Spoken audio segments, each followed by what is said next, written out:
Earlier this year, our high school was faced with the challenge of how do we reach out to the LGBT community with love and respect and not compromise our faith. And it was through that challenge that we actually produced a film.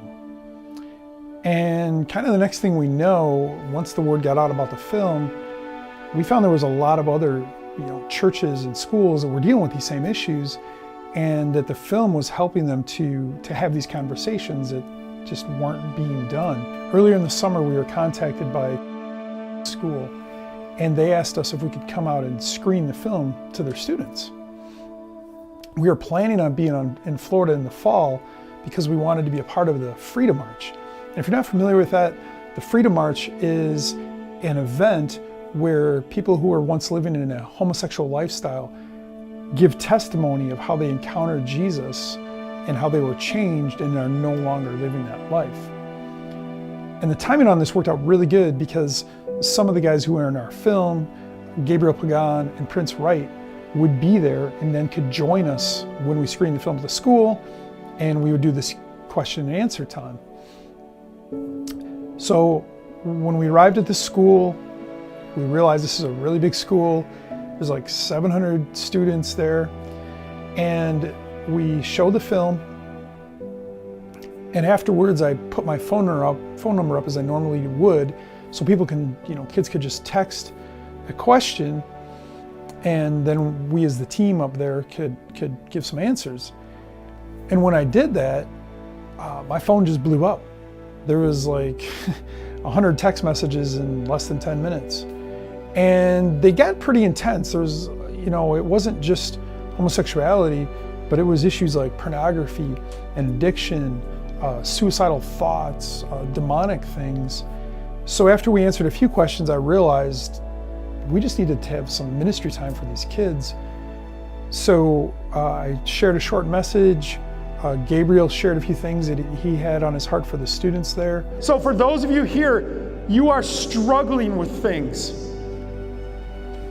Maybe it's the suicide, maybe it's pornography, maybe it's another addiction, maybe it's depression, maybe it's anxiety. I'm gonna ask you to come up here right now. And don't care about don't care about the person who's sitting next to you. Think about Jesus and what he's thinking, and knowing that he wants to do a work. If you want to be free today, if you want to know that you can be broken and healed and delivered, if you want that today, come up forward, guys. The Lord showed me that today a lot of people were going to respond.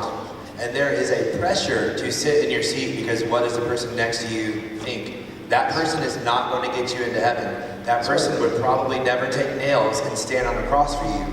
But some of you have been sexually abused and it torments you. If you want freedom, get up here. Some of you are struggling with anxiety so bad that you are thinking about committing suicide. If you're struggling, get up here. Let God be God in your life. God is spirit, and though you can't see him, by faith, you get to lay hold of that. You want to know what faith is? A choice. It's not waiting for it to fall on you in your chair. It's choosing to engage with a God who loves you. And then I did an altar call, and over half the kids came up. There was probably about 350 kids that came up to the altar, and we began to pray over them. We had a few other people with our team, and it was just amazing to see this response. These kids were crying.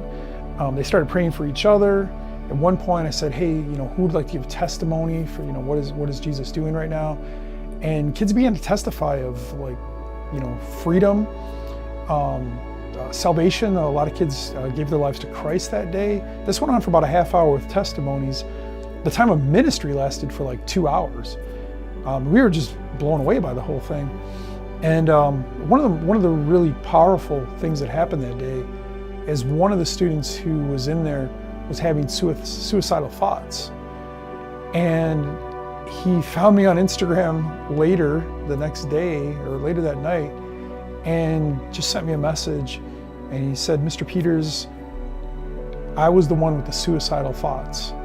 And I just want to tell you, today was one of the best days of my life.